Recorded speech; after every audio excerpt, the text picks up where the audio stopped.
Okay, there we go.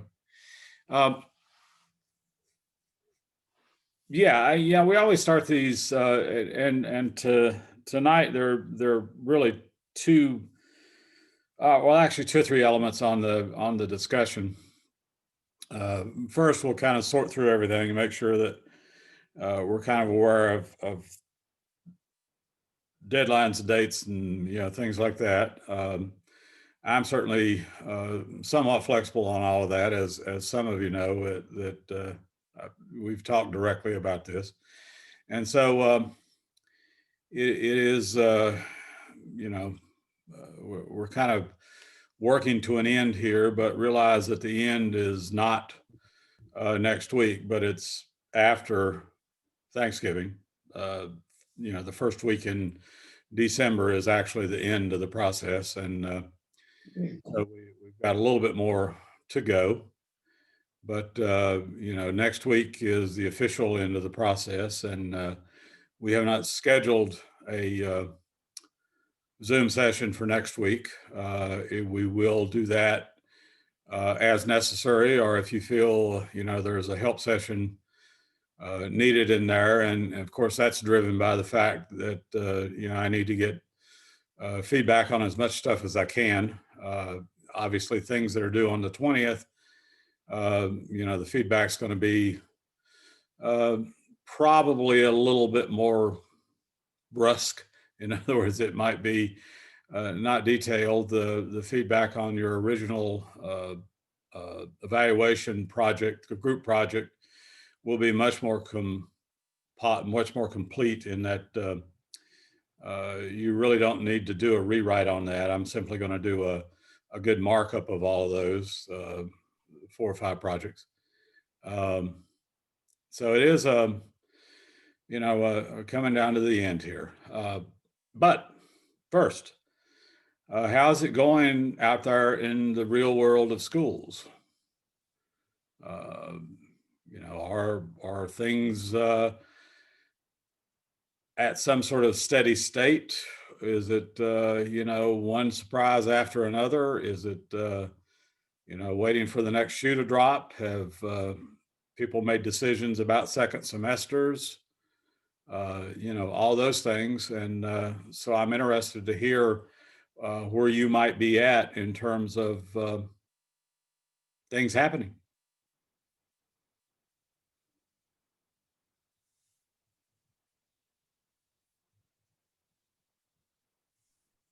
I'm at a small charter in Durham. We're trucking along. We've been in person since August. No positive cases have entered the building thus far. And we are now assessing our opening status on a week-to-week basis. And we are going remote next week and remote the week following Thanksgiving, just to see if any, one on the front side to see that people can see their family if they want to, and then on the back side to make sure no symptoms present before we start letting people back in the building. But I'd be surprised if we actually come back that week after the week of Thanksgiving. Yeah, that's it's a risky proposition when you get into people moving around and visiting families, and particularly with the new CDC guidance and the different states' guidances. Basically telling people to sit in place and, have Thanksgiving with those that you live with. And so it's kind of a conundrum we have to face, and we'll see how that plays out. Of course, the universities were all shut down before Thanksgiving, and then next time we see students will be sometime in January. If we see students in January, of course, that's the other possibility. So we have to see where it all goes. But you have to kind of play it. This is not one of those well-planned events that you kind of, take your time and see how it goes. Play stuff out.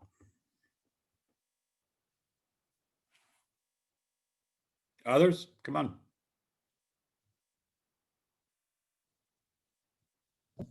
We're still remote learning currently.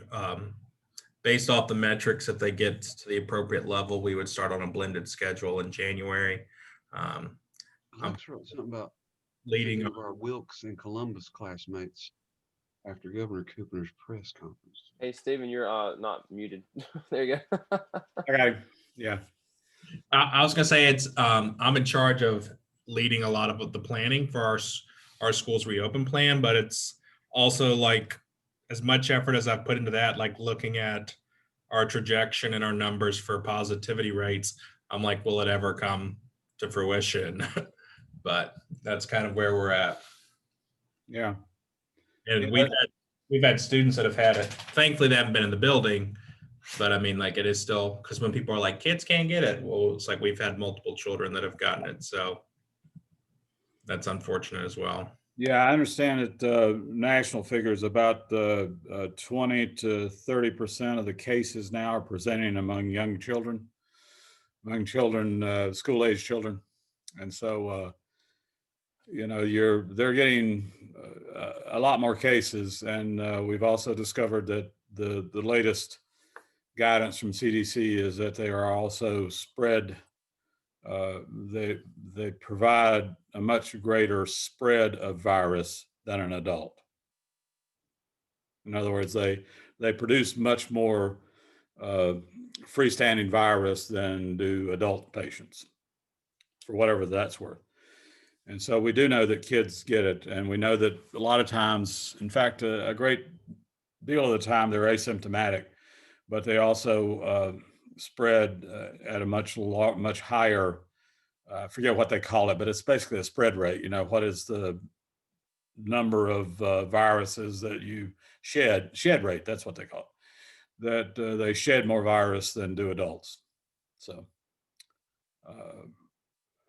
that's the other thing that's changing the dynamic in a lot of school systems, is the realization that when kids get it, very often they are asymptomatic.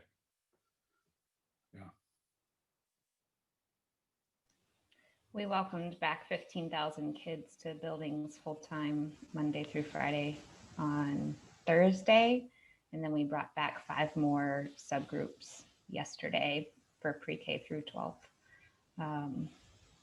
And even before that, our local numbers here were skyrocketing. So every time I think it can't get worse, it does. I'm interning in 2 schools. Mm-hmm. And one is a very small elementary school, and one is our second largest school in the district. It's a large high school. And I showed up for my internship today at the high school, and all but one of the administrators is in quarantine. Our athletic team, like our AD, our AT, a lot of people are in quarantine. And I think WT has shared that he's had this experience too, but like our volleyball team is in quarantine. And so high level of anxiety all the time, nonstop. Yeah. Yeah, it's yeah. I mean, you can't exist without it. You know, I tended to operate without much of a too high anxiety, because I'm old to begin with. So, you know, I've had a pretty good run. So if it were to happen tomorrow, that's okay. It's not okay, but you know, you could kind of deal with it if you had to. And but we've sequestered very well, and we've follow all the protocols and all that sort of stuff. And we go to the early morning hours that Costco and other places have for old people, and all this sort of stuff. And it's had worked pretty well until last week, and then I had the good fortune to take a little bit of a tumble when a kid ran into me on the sidewalk with one of those little scooter things, little bird scooter, and put me on my back. Well, with a back like mine, that got me to the emergency room to check that, and then I had to go get a scan, and then I had to get a shot in my back, and then suddenly, I'm feeling not great. So it's time to go get the, the COVID test and all that. And fortunately, it came back negative. That the reason I was feeling not great was because of medication issues, because they had to put me on a heavier pain regimen because of what was happening with my back and blah, blah, blah, blah.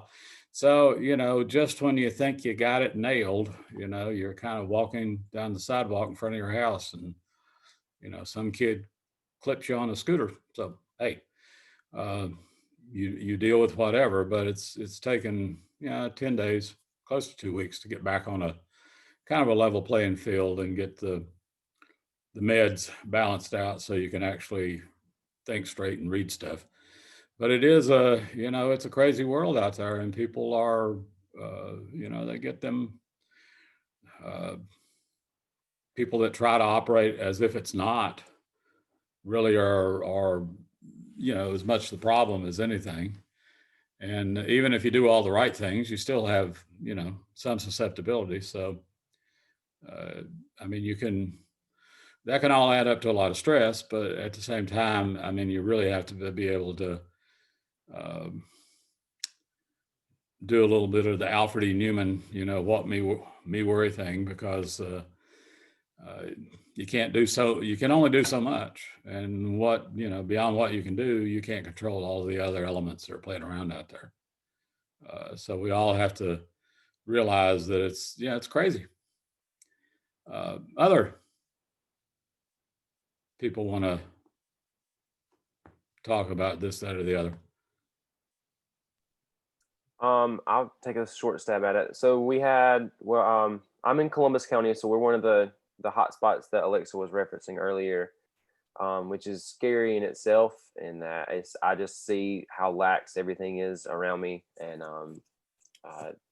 it's hard to be it's hard to be the one trying to do the right thing, and that is looked at like it's extreme where I live. So that's kind of the difficult part of that. School wise, just an example to bring to everyone to kind of think about. So my principal last week admitted that he was around his son-in-law on like a Sunday and like close proximity, and he was tested. His son-in-law tested positive. Well, my principal decided that if his daughter went and got tested and was negative, he didn't have to go get tested. He was fine.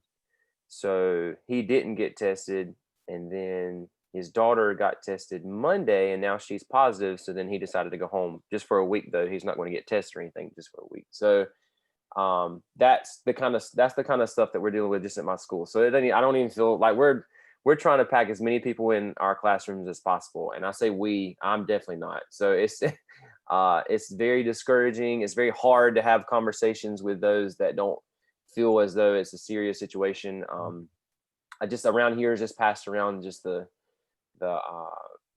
false information concerning masks and how it's not really doing anything, and it's just that's what's the norm where I'm at. So it's kind of hard to keep it up and keep trudging along. So we're getting there slowly but sure. My wife is pregnant, and so she's teleworking, and so that's good. I feel good about that. But then it's a whole different scenario that I have to. And I coach basketball, so they're pushing for these games to start, and we're supposed to start December 7th with practice, but basketball is still considered in the red, and that you can't really do anything with that either. So it's difficult, and I know everybody has stories. So this is not a gripe session, but it is in a county that's a hot spot. It doesn't feel as though we're making a lot of traction trying to contain anything. So I guess that's where the frustration leads on my end.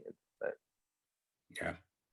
it's and I don't consider these to be gripe sessions. I feel that one of the things that when you're talking about improving schools, now we're not necessarily talking about in the moment. We're talking about what happens as we kind of get beyond the crisis. I mean, we will get beyond the crisis. I mean, that will happen, and I feel fairly sure about that at this point. But the issue then becomes it will inevitably have done some damage to learning. I mean, inevitably there'll be kids that are going to be behind. And it's appropriate that we talk about the opportunity gap tonight, because those are the kids that are going to be further behind.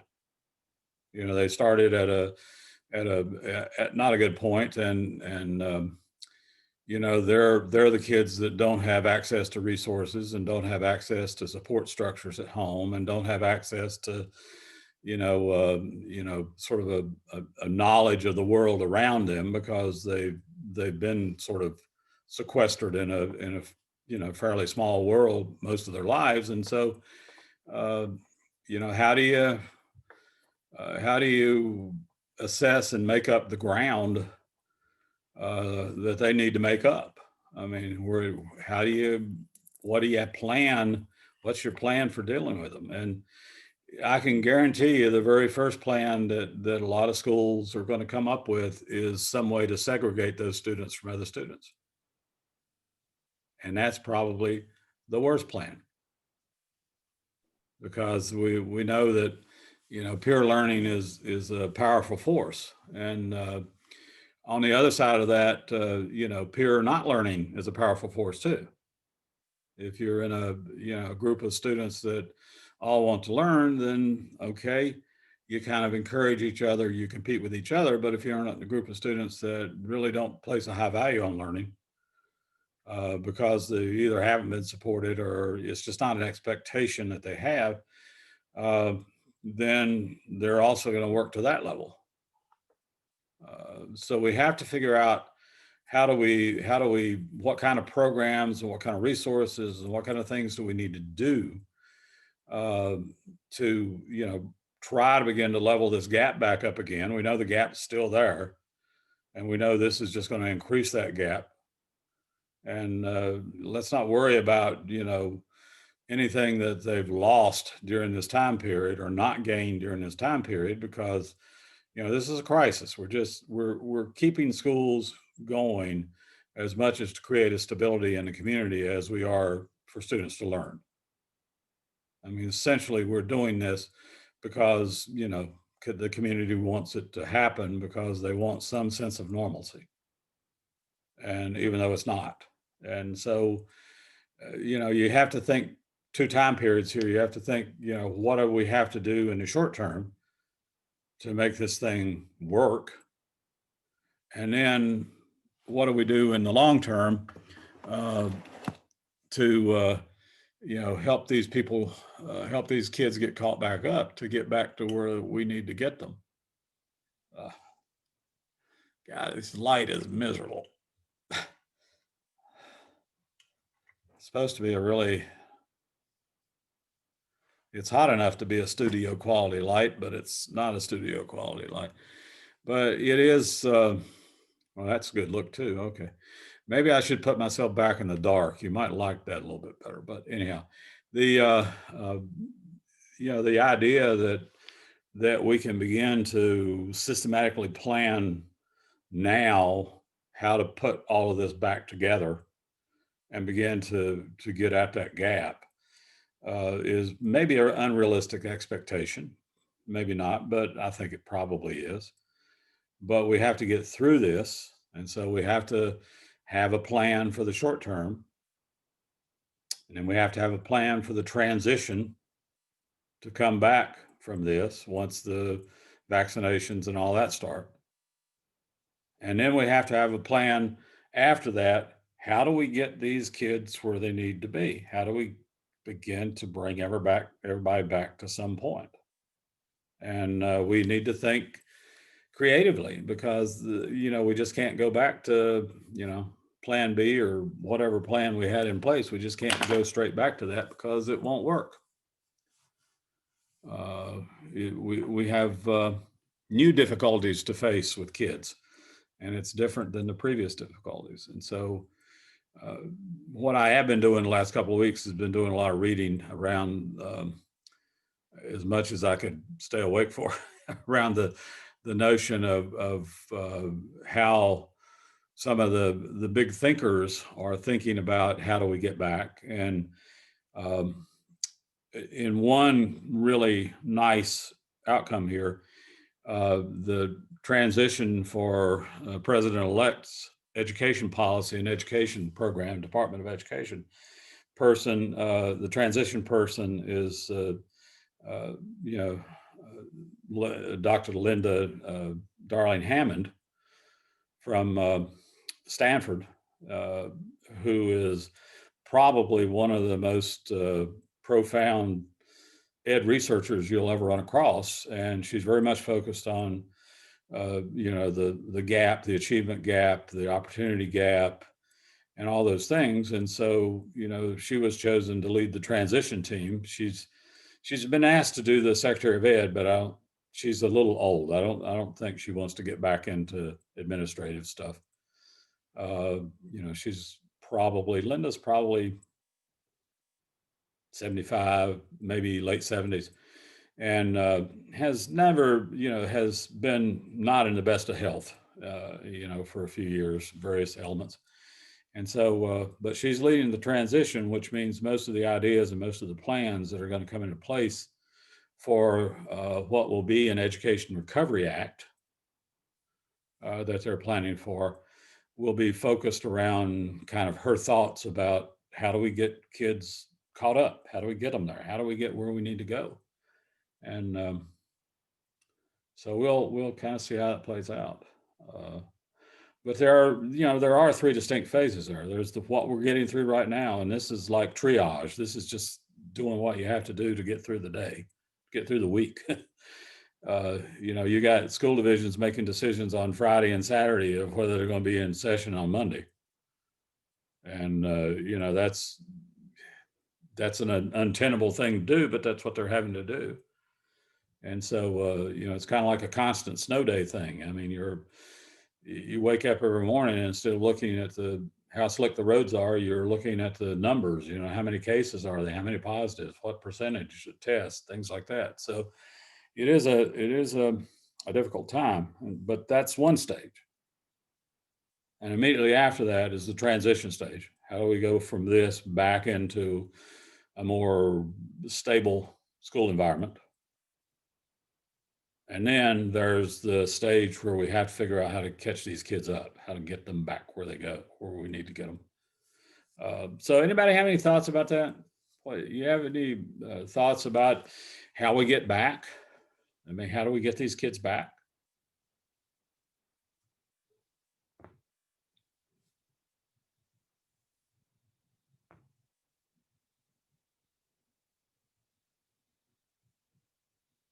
Well, what do you do to catch kids up? I put something in the chat about like how our communities can be echo chambers. You know, Stephen weighed in and said that he feels like he's seeing like a local rebellion against wearing masks in his community. And I know like I don't have to go too many miles in one direction or the other to see the same thing. So, but I am in a larger urban area, and where I live in the city, there's a very high degree of mask compliance. So it makes me think about, to your question about how to open schools. I don't think that there's a one size fits all answer, which is part of what makes all of this decision and planning so hard. I think it's part of why our governor didn't shut down the state today, because we're saying that if we only looked at the worst situations in the worst places, then we might make a different decision than if we looked at the best places.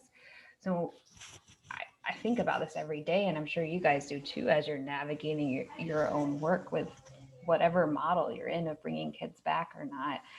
I wish that we had resources to really address the gaps and really resource remote learning and make it super successful. I mean, if we had broadband internet as a utility, if we had one-to-one districts, if we had working conditions for teachers that made them feel where they could be successful with remote learning, then I'd be hard pressed to say that that wasn't the answer right now from a safety perspective, but we don't have those things, even in the best of circumstances. So when you're talking about whatever percentage of our student body doesn't have internet, doesn't have a device, can't access remote learning, or based on their abilities is not able to access it, then we're losing kids more. But I will also say, when we're talking about the achievement gap, which is ultimately why my district decided that we're going to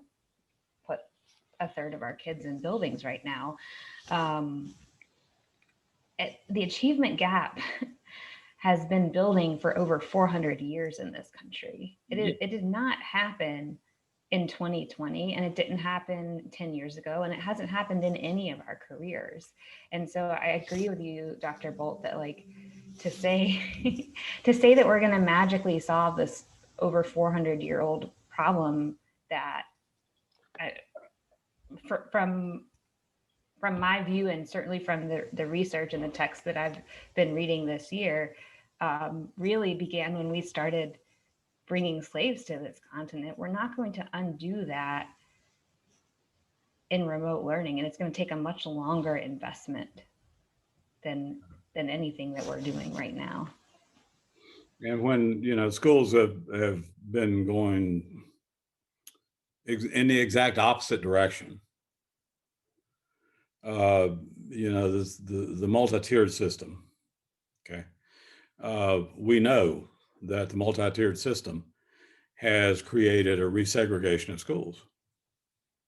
We know it's happening. It's happening in the buildings.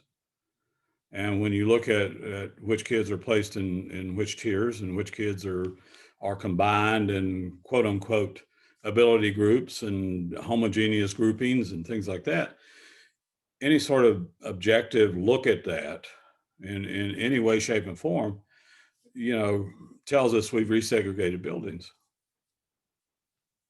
And that's a horrible idea.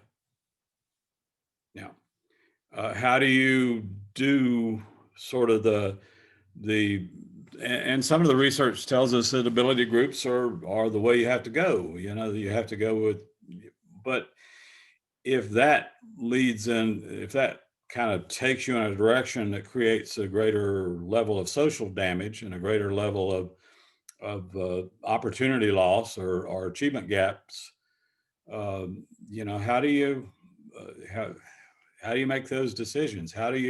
What is the compromise? What is the midpoint where you can do some things that do require you to think about putting kids together that have similar weaknesses and similar strengths, but at the same time, dealing with, you know, the social elements of schools and the cultural issues in schools, because they are sort of antithetical to each other. So it is you know, as you said, it's a problem that, you know, and it certainly was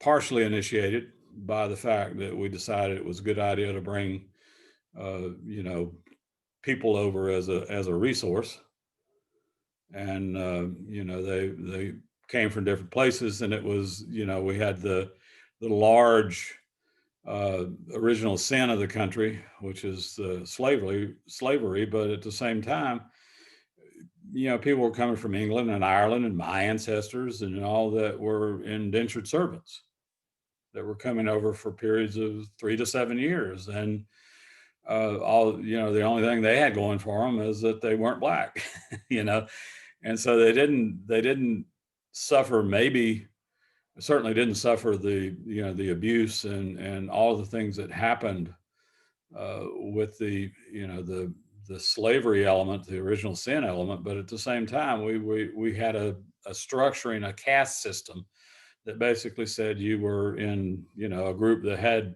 money and privilege and wealth, or at least access, and otherwise you were in another group. And if you were in the other group, you always got kind of the, you know, the bad end of the deal. But it was, you know, that how do we, we got to think about that. And as we develop plans too, we develop plans typically around the median or the middle, the average. Some school divisions develop plans around the above average. Very few school divisions develop plans around the below average. And so how do we, you know, in our whole planning process and school improvement process, how do we, factor in the effects of this pandemic, and how do we factor in the effects of, the opportunity gaps, the achievement gaps, and, the effects of cultural divisions. Our communities are separated and segregated to a large extent. And so, the original way to get around desegregation was to go to a community school concept. And so the courts went with busing to deal with the community school concept. Well, that busing was never a good idea for anybody, really. It created, more issues than it probably solved, but it seemed like a reasonable approach to get around the community, the community-based school notion and the neighborhood school concept. So where do we go? What do we do? And, I don't have any pat answers, and maybe I don't need to, because, it's not up to me to make those decisions anymore. It's going to be up to you and the people that you want to be and want to become in schools. It's going to be up to you to deal with those things. It would be a shame to look 20 years down the road and say, well, we still have this achievement gap. We still have this opportunity gap. We haven't quite figured out what to do with it quite yet. And so, maybe it's about time we figure that out. Maybe the pandemic has created the perfect environment for that, to have us, take a look and figure it out. Lakeisha, I saw you shaking your head a little bit there. Do you have something you want to say? No? Okay.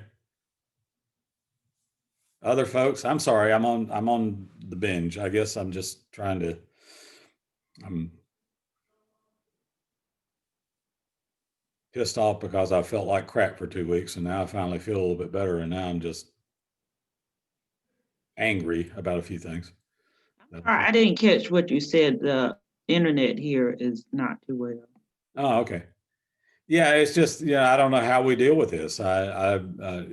These issues are still there, and they're not going to be issues for me. They're going to be issues for you to have to deal with, to try to figure out. One way I would like to see, if you don't mind me chiming in. Yeah. And I appreciate what both Lex and WT have said about the community around here. There must be a corollary between our community and where WT is, with kind of the mass rebellion and people just shrugging off science, and how it is pushed forward into the schools. The children don't want to do because the parents don't want to do. But anyway, about getting back on track, I would honestly like to see a lot more teacher autonomy when it comes to assessing the children, possibly coming up with a 3-year moratorium on standardized testing or something, and just, give a lot of power back to the individual teachers themselves. Now, I know that flies in the face of standardization, but as I can't remember, one of the authors said in the things we're supposed to watch, we're taking unstandardized children and trying to, feed them standardized testing. And there's a long game and a long answer to that, but it probably requires, less bean counters and more teachers, which I vote for as well. But I really see the, curriculums and how we're assessing children taken away from teachers slowly over the last 20 years and placed in the hands of, obviously intelligent people, but not really teachers and people that are in it to care for students. So my vote is more autonomy for the teachers as far as how they assess and stuff like that. And possibly at some point phasing out, or at least for the next few years, phasing out what we see now as a standardized test. Yeah. Well, if it's any help, Dr. Darlene Hammond really is not a fan of standardized testing at all, period. She's written profusely about the damage that standardized testing can do, to individual students' growth. And so I suspect that is going to be de-emphasized. you know, there is a historical component here that we miss, and it's okay for you to miss it because it happened really before your time. And you know, and sort of in schools were funded pretty well, and were able to gain federal monies to do research on new ideas and new programs and training and development of, you know, teacher ed programs and things like that, up until about 1984. And with the election of Reagan in '80, one of the first things that they undertook was to devalue public education. And so in 1984, a study, if you've never read A Nation at Risk, you really ought to read that thing. And that came out in 1984. It was this big, huge national study by all these, albeit somewhat conservative scholars. And basically, they blasted public education. They said public education wasn't doing what it was supposed to be doing, and it wasn't providing, you know, the workers that we need in the new economies and things like that. And you know, by all objective measures, public education was doing a really nice job in the 1980s, early 1980s. But Nation at Risk flipped the whole idea on its head and said, okay, public ed is really screwing everything up. Let's look at alternatives. And that started the whole school choice movement and the whole voucher movement. And everything sprung out of that administration and that report, Nation at Risk. And so we've been on that battle for 40 years.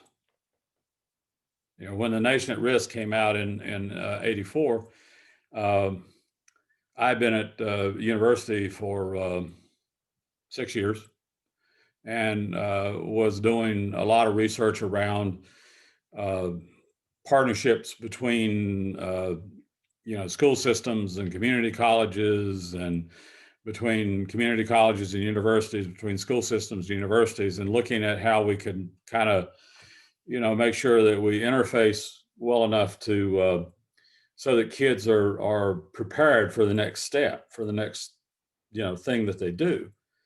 And it was going really well. We were finding there was a lot of work going on out on the West Coast and up north and in the Southeast, and, you know, High Schools at Work was in play. That was a movement out of Atlanta, out of the Southern Association. They had a funded movement called High Schools at Work, which were designed to help provide students the basic skills they needed to work in this new environment and all that. And everything was coming along. We were developing, you know, programs and after school programs and before school programs and things like that, and summer programs that were really useful. We were training teachers. We were putting teachers and, you know, guidance counselors together and sending them out into the industrial world, and to see what work was like, and to see what, you know, kids actually had to do when they got out there and all that stuff.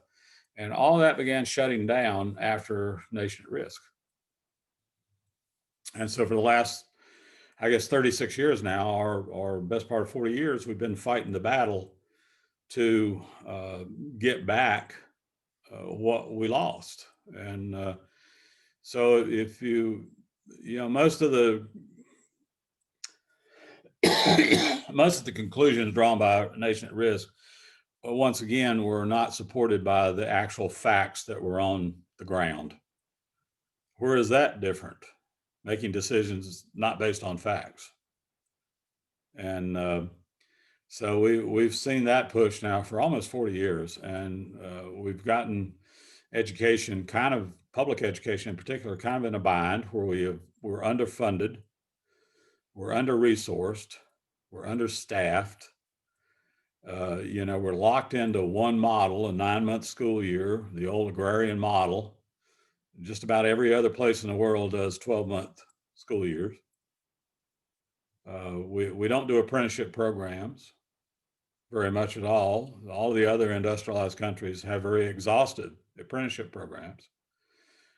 We just don't do those things that the rest of the world is doing that have proven to work. And we funnel off money and we send it to church schools, and we send it to, do things at home, and, homeschooling and all this sort of stuff. And so we're at a point where the achievement gap is understandable because of what we've done to the school systems. But how do we, doesn't mean we still don't have to figure out a way to deal with it. And that's what school improvement has to be all about over the next, generation or so, is how do we begin to put schools back together, to put education back together, to get kids, kind of on a level playing field so that we can get them caught up. Because, we don't need this big dip in skills that we will see in about 10 or 12 years, 10 or 15 years. And so we've got something to fight. But as I said, I'm an old guy. I can't, I won't fight this much more longer. Certainly not another 20 years, but, maybe 10, I don't know. But, if I can teach from home for 10 years, I'll do that. But if I have to go back to, the campus, I'll probably say, okay, early retirement, not early retirement. I guess well beyond early retirement, maybe phased retirement, and see what happens. But yeah, I mean, and I know I'm on the soapbox here, is figuring out how to get there, how to make these things work. And it's mirrored in the divide between rich and poor, and all that sort of stuff too. So it's a social issue as much as it is a school issue, an educational issue. And schools have to become a part of that discussion too.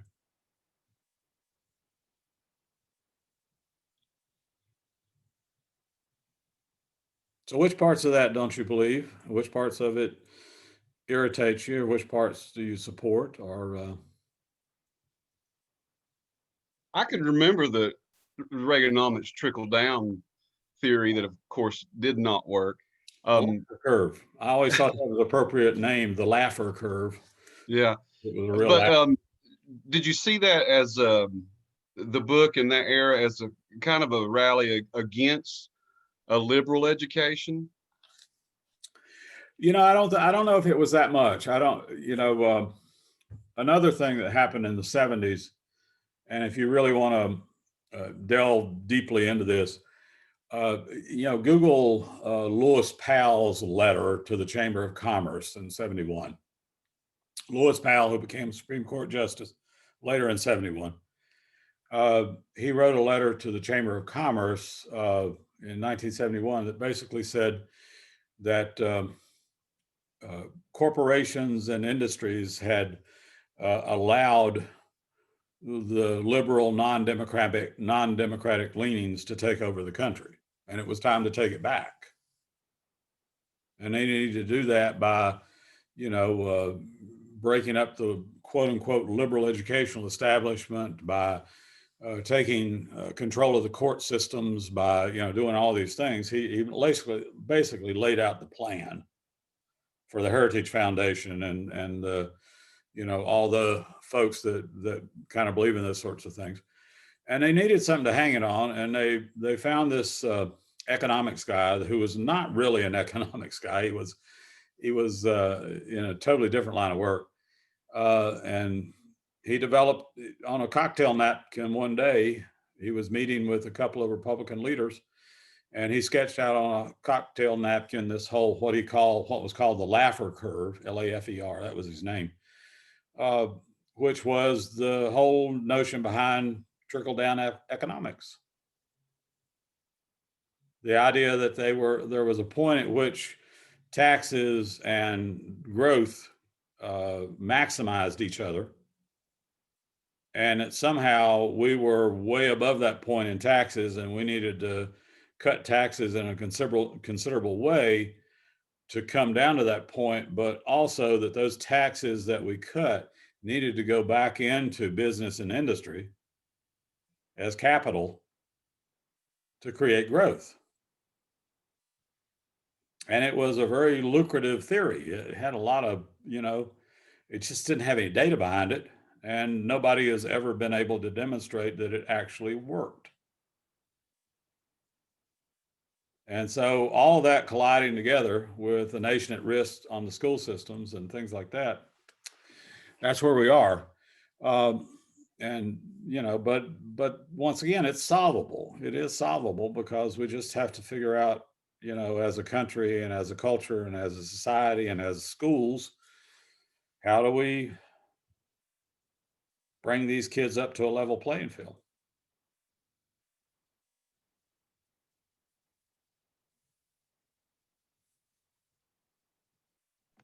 I think we have to start with one size does not fit all. No? Pretty much is what we're dealing with now with school closures and, you know, and opening up the schools and, you know, and I'll just take our school, for instance. We don't have the numbers like other schools. So with us as a staff, we can pretty much sit down and figure out like what plan would work for our school. And I think if they would give these administrators who know their schools the flexibility to come up with a plan that works for their school. And I think that's the biggest downfall that we have right now. And as long as we keep taking that, you know, approach, is not going to work. Like the one size fits all. Like whatever's working at the high flyer school is what everybody else has to use at their school. Well, we don't have those kids. So we have to do what's going to work for our school. And when you give administrators that flexibility and give teachers more of a say so and, you know, the ability to choose what's going to work for their school, I think that's where it all starts. And until we get out of this micromanagement mode, nothing's going to change. And if we, you know, continue to have these board members that are chosen based on popularity and it does not represent the community that we're serving, we're going to be stuck. For example, we have a superintendent that has never been an administrator, and nobody, some of the board members didn't even know that. So the excuse was given, please excuse him if he doesn't understand your walk because he's never put on those shoes. So how is it that the board members didn't know that he had never been a school administrator, yet you're in charge of, you know, running a school system? I don't understand that. So, and when you don't have that background or that knowledge to even understand the struggle, and you're not trying to understand the struggle, then we're just spinning wheels. Yeah. And I think that's my thing too, you know, at least try to understand, you know, the different cultures or something. But when you're not, I hate to say mandated, but when you're not required to try to understand, and it's okay for you to, you know, look the other way or whatever, that's when we get stuck. And that's probably one of my biggest things that I deal with, not really daily, but when it comes across, is when you have administrators that don't even try to understand the different cultures that are coming in and out of their building, and it's allowed for them to be that way. That's where I get stuck. Yeah. Prime example, we have a student pretty much did something wrong on the virtual platform. Um, the class that the student's taking, we don't offer. So it's like, okay, so the teacher will need to send over work to make sure the student stays abreast of the course, so when they go back, can still be where he's supposed to be. The teacher made a decision that they don't really care for the students, so they're not going to do it. The administrator allowed that teacher to be okay with not doing it. So, I mean, make that make sense for me. You are the administrator and you're allowing a teacher to not educate a child because they don't like them. But it's okay. So we have to figure out how to provide instruction for that student. Yeah. So until we, as a whole, and administrators as a whole, like really hold people accountable, then we're just spinning wheels. You know, it's kind of an axiom, and from people that do research on school leadership, that leaders can look in two directions. They can look up or they can look down. And very few of them look both directions. And it's the same thing as driving out in the street and only looking right and never looking left, coming from a stop sign. If you only look up, all you're ever going to do is respond to the mandates that come down to you. That's all you're ever going to do. And so, you know, we've created a system where people that do that have a way of being successful, in that they always are in agreement with the folks above them. But it has to do with sort of the issues of the folks above them as much as anything else too. I mean, I would always prefer leaders that are looking down and are looking at their impact and are looking at, you know, if you're a principal in a building or a supervisor in a building, you need to be looking at the kids, you need to be looking at the teachers, you need to be looking, your underlying motivation always has to be the kids, because they are always your number one reason for being there. I mean, the job's not so you can have 9 months and, you know, take summers off with your kids or whatever. I mean, the job is there because you need to be dealing with those kids. You need to maximize what those kids can do and their potential.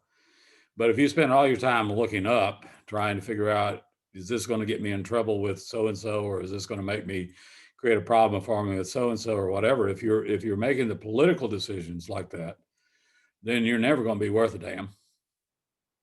You may be successful, but in the grand schemes of things, you're never going to be worth a damn, because you're not going to be worried about those kids. And that's the short of it. I've had these conversations with superintendents before, as we were, you know, trying to figure out, you know, help them figure out who. I've been on a couple of committees and commissions and school boards and things like that, where we were trying to figure out what the best place was for different people, which schools fit them better in terms of their skill sets and things like that. And those are decisions, those are conversations that take place at the top levels of school division. They're trying to figure out who works best in what situation. But the really, really good school leaders, the superintendents and the school boards that are really, really good, and there are good ones out there, a lot of them, they're wanting people below them that can focus on the kids and every now and then challenge them a little bit. Say, you know, this isn't working. We've got to do this differently. You know, we got to figure out a different way to do this. Now, you know, I can tell you what I see as the problem, and here's how I think we can fix it. But you guys have to sign off on it, and you guys have to support it. And really good superintendents and really good boards will find a way to do that. But I don't know how many of those we have these days. I hear more stories the other way than I do that way these days. And I don't interact directly with superintendents all that much anymore. Yeah, except it used to be at dinners and on golf courses. But you know, it was it's an interesting dynamic. And so once again, you have to think about your leadership style too, and which way are you going to be looking, because you can't look up and down at the same time. And, you know, that was always a conundrum for me. I would go in, you know, I would go into a school and you know, I would ask a principal, you know, tell me what's going on with the kids. Tell me what's happening in the kids. Tell me what's happening, you know, what are the good things the first graders are doing, the second graders are doing. And if they couldn't really kind of spell those things out to me, then I knew pretty well which direction they were looking. But, you know, that's a decision you have to make as a school leader. I mean, what's going to be a priority? You're looking up, you're looking down.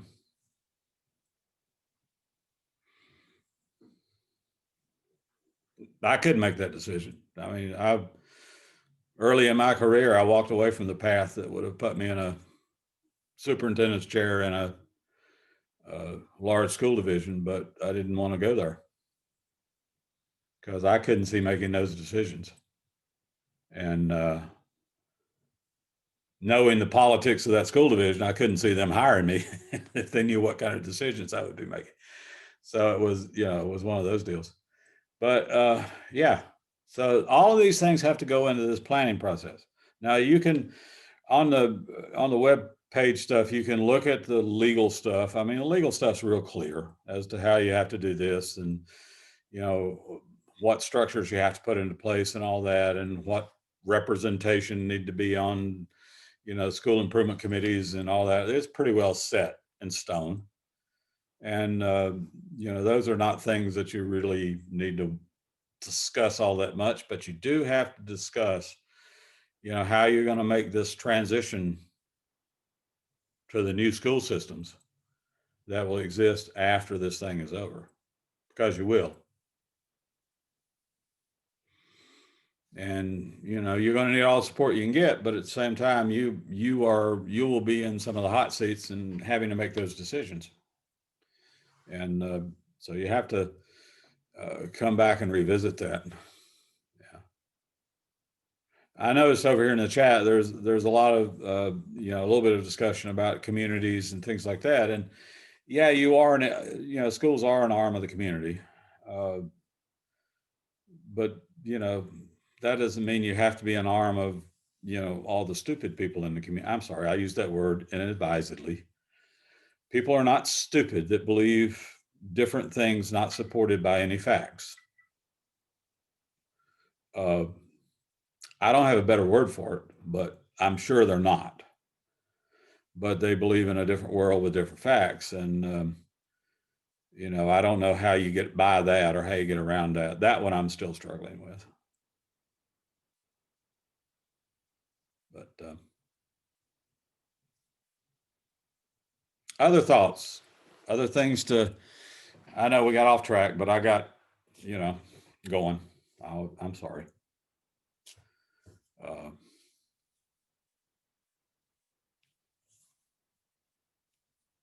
I know you all want just the facts, please, just the facts, but you know, I can't stay there too well.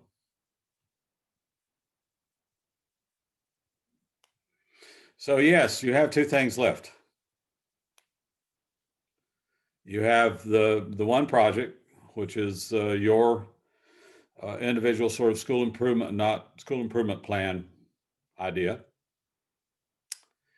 You have a second posting, which is a forum page posting on the opportunity gap and your thoughts about how to deal with the opportunity gap. And that's it. That's what's left.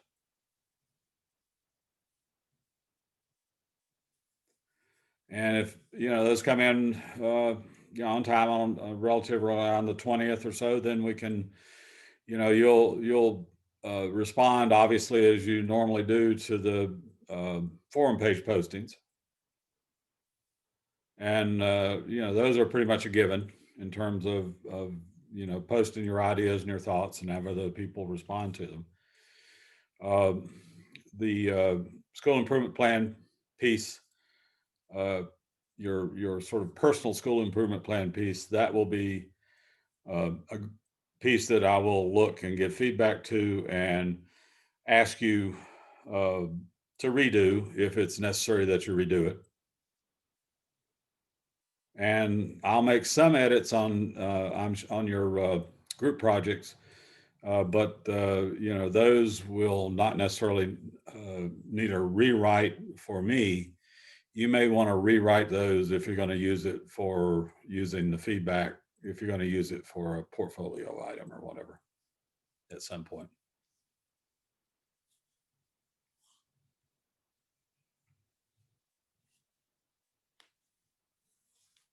Questions, thoughts?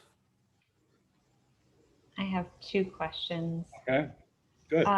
For the Opportunity Gaps Forum, Mhm.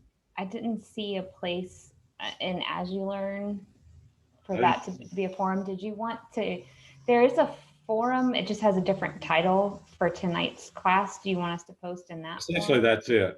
That's the forum. I just didn't retitle it. Okay. When we decided not to do that as a project, but to do that as a forum posting, I meant to retitle it. I didn't get that retitled, but I will retitle that. Okay, I just wanted, I don't care what it's called. I just want to make sure I put it in the right place. So if we're using the forum link for today's date, that's great. That helps answer that question. And then I have a clarification about the rewrite period, Right. Just because it's not something that we've necessarily had in other classes. So if, you know, with the SIP capstone paper that's due by the 20th, that's the individual project we've been working on. When we turn that in, if we don't hear back from you that we need to rewrite it, then we assume you that will. You will hear one way or the other. Okay. Thanks. And if you need to do a redo, you'll get a fairly exhaustive feedback. If you don't need to do a redo, you'll get feedback, but it won't be, you know, as exhaustive. I mean, everybody is kind of playing this semester a little bit loose and fast. I mean, because we're all kind of, you know, fighting the same thing. And I did manage to get 2 people finished with their dissertations this semester, which is a miracle. But you know, they were in their last semester, so basically it had to happen. And we did the last one, last defense, last week, I guess, right before I was, you know, if it had gone any longer, it was about an hour and 10 minutes for the defense. If it had gone an hour and 20 minutes, I would have passed out probably, but we didn't get that far.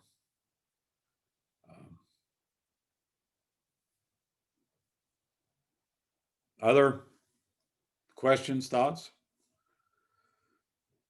If anybody needs a one-on-one, I mean, I've done a one-on-one with a couple of folks already. So if you need a one-on-one or a talk, or you just sit and talk about where you are with a project or something like that, just let me know and we'll do a Zoom.